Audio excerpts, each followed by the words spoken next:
नमस्कार दोस्तों, मैं हूं आलोक। स्वागत है आप सभी का आप सभी के अपने ही यूट्यूब चैनल आलोक्स ब्लॉग पर। दोस्तों, मैंने अपने हिबिस्कस के जितने भी प्लांट थे टेरेस के ऊपर सभी को जो है यहाँ नीचे शिफ्ट कर लिया है, क्योंकि अब लगभग मेरे ग्राउंड का जो काम चल रहा था, ग्राउंड वाले गार्डन क्या मतलब सामने का जो मेरा हिस्सा है घर का, वो उस पे मिट्टी पटाई का पूरा काम हो गया है। बस थोड़ा बहुत काम अब जो है फिनिशिंग का बचा हुआ है, वो भी धीरे धीरे करके हो जाएगा। तो मैंने अपने सारे हिबिस्कस के प्लांट और भी कुछ प्लांट्स को मैंने नीचे ले लिया है।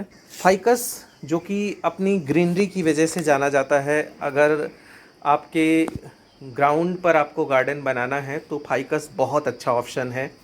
यहाँ पर मेरे पास फाइकस की ये जो नॉर्मल वाली वैरायटी है, इसके 4 पौधे हैं और इन चारों के अंदर ही बहुत अच्छी ग्रोथ है। इसके अलावा मेरे पास इसकी एक और वैरायटी है, ये ट्रायंगुलर फाइकस।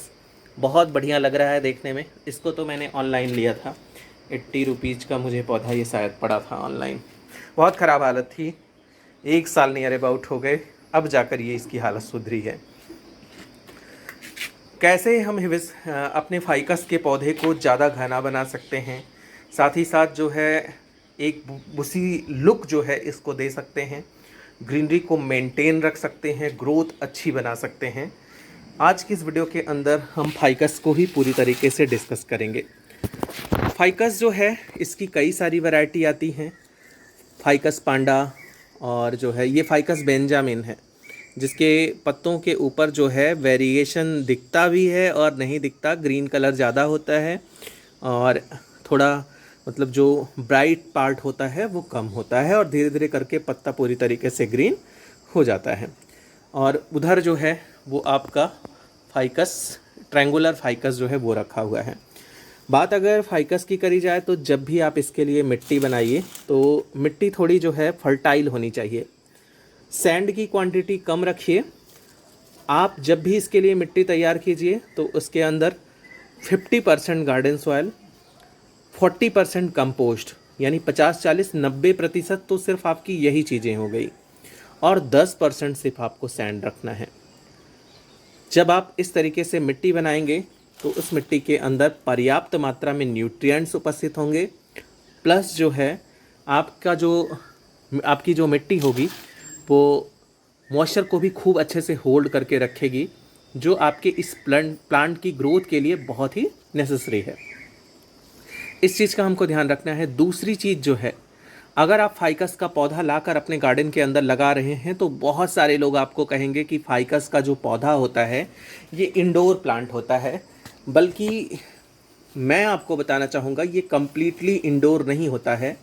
गर्मी का मौसम जबकि धूप बहुत ज़्यादा तेज़ हो रही है तब तो आप इसको जो है सेमी शेड के अंदर रखिए, लेकिन जैसे ही बारिश शुरू हो जाए, मौसम में मतलब वातावरण में थोड़ा नमी आ जाए, तो आप इस पौधे को ऐसी जगह पर शिफ्ट कर लीजिए जहाँ पर मॉर्निंग की 1 आधा घंटे की सनलाइट मिल जाए और उसके बाद पौधा पूरे दिन सेमी शेड में रहे। साल भर में सिर्फ एक बार फर्टिलाइज़र देना है, वर्मी कंपोस्ट या काउ डंग कंपोस्ट। एक चीज़ और है, आपका ये पौधा जो है ये अपनी ग्रोथ के लिए फास्फोरस पसंद करता है। तो आप चाहें तो इसको सिंगल सुपर फास्फेट या फिर जो है रॉक फॉस्फेट अगर आपको मिल जाता है वो आप दे सकते हैं, या फिर फास्फेट युक्त जो है ऑर्गेनिक चीज़ें दे सकते हैं, जैसे कि बोन मील हो गया आपका, या फिर अन्य वो चीज़ें जिनके अंदर फास्फोरस की अच्छी मात्रा होती है। तो रॉक फॉस्फेट इसके लिए बहुत अच्छा है, और मेरे पास मैंने ऑनलाइन रॉक फॉस्फेट जो है वो मंगा रखा है। तो सबसे पहले इसको हम देकर आप लोगों को दिखा देते हैं। तो ये ऑनलाइन मैंने रॉक फॉस्फेट जो है वो मंगाया हुआ है, 1 चम्मच जो है। और ये भी नहीं है कि आप मंथ में एक एक बार देते रहिए। अगर आपके साथ समस्या है कुछ, मतलब ग्रोथ नहीं है या फिर ग्रीनरी नहीं है, पत्ते झड़ रहे हैं, तो वो समस्याएं दूसरी हो सकती हैं। फर्टिलाइज़र में आपको यही देना है। मैंने एक बार वर्मी कंपोस्ट इसको दे दिया था, और अभी जो है मैंने इसको ये रॉक फॉस्फेट दे दी, और ये आप अपने सभी फाइकस के पौधे में दे सकते हैं। ये कम्प्लीटली ऑर्गेनिक होता है, किसी भी तरीके का जो है आपके पौधे पर इसका दुष्प्रभाव आपको देखने को नहीं मिलेगा। ये रूट्स को जो है मजबूत बनाएगा, और अच्छी ग्रोथ में सहायक होगा। अगली चीज़ जो फाइकस को घना बनाने की है वो है इनकी पिंचिंग। जैसे कि ये इसका ग्रोथ वाला पार्ट है और यहाँ पर देखिए इसके पास जितने पत्ते हैं सभी पर आपको थोड़ी थोड़ी ये ग्रोथ जो है वो नज़र आ रही होगी। लेकिन अगर हम इसको यहाँ से जैसे इस तरीके से पिंच कर लें, ये हमने इसको पिंच कर लिया, अब होगा क्या कि जो नीचे से जितने पत्ते हैं उनके पास से जो है ये नई ग्रोथ करेगा। तो ये जहाँ जहाँ ग्रोथ है इसकी इस तरीके से देखिए, इसमें स्वपे सा थोड़ा मतलब कास्टिक सा निकलता है, तो उससे घबराने की ज़रूरत नहीं है। ये खुद थोड़ी देर बाद सूख जाएगा अपने आप। तो जहाँ जहाँ ग्रोथ है वहाँ वहाँ जो है आपको थोड़ा थोड़ा करके ये चीज़ इस तरीके से हटा लेनी है। ये देखिए ये ग्रोथ वाला मैंने पोर्शन ये कर दिया। तो जितने भी आपके पास फाइकस के पौधे हैं समय समय पर इनकी पिंचिंग, और जब प्रूनिंग करने का सही समय आए तो इनकी प्रूनिंग बहुत ज़रूरी है। प्रूनिंग और पिंचिंग से ही आपका ये पौधा घना बनेगा। बाकी खाद वगैरह चाहे जितनी दे डालिए, खाद वगैरह देने से उतना घना नहीं बन पाएगा पौधा जितना पिंचिंग से घना बनता है।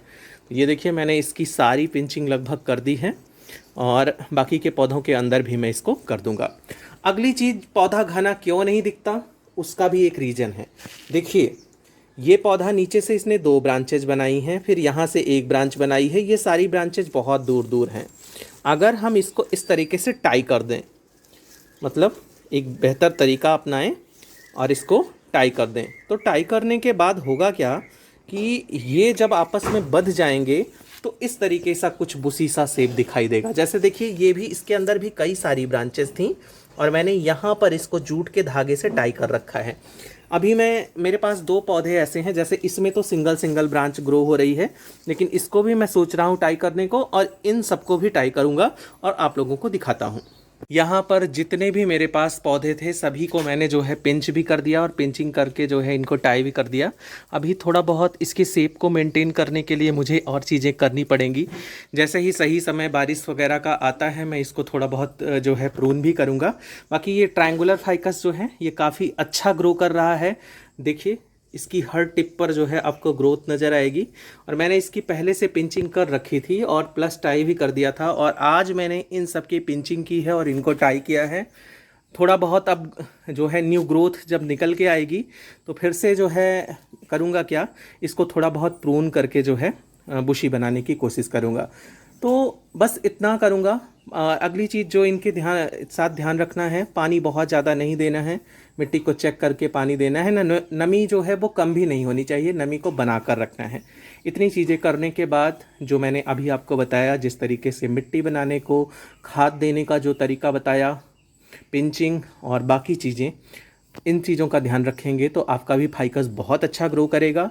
इनके ऊपर आप मिस्टिंग करके पानी दे सकते हैं जिससे पत्तियों के ऊपर चमक आपको दिखाई देगी, और इनकी पत्तियों पर आप एप्सम सॉल्ट, अगर पत्तियां मुड़ी मुड़ी सी आ रही हैं या फिर जो है पत्तियों के अंदर चमक नहीं है तो थोड़ा सा एप्सम सॉल्ट आप स्प्रे कर सकते हैं इसके ऊपर। और आपके पास अगर शीवीट का लिक्विड हो तो आप उसका भी स्प्रे जो है 20 से 25 दिन के अंतराल पर इनके पत्तों पर कर सकते हैं। फिलहाल इस वीडियो को यहीं पर एंड करते हैं। कैसी लगी आपको मेरी ये वीडियो कमेंट करके ज़रूर बताइएगा। ऐसी ही किसी नई वीडियो, नए अपडेट के साथ मिलते हैं किसी नेक्स्ट वीडियो में। तब तक के लिए bye bye and take care.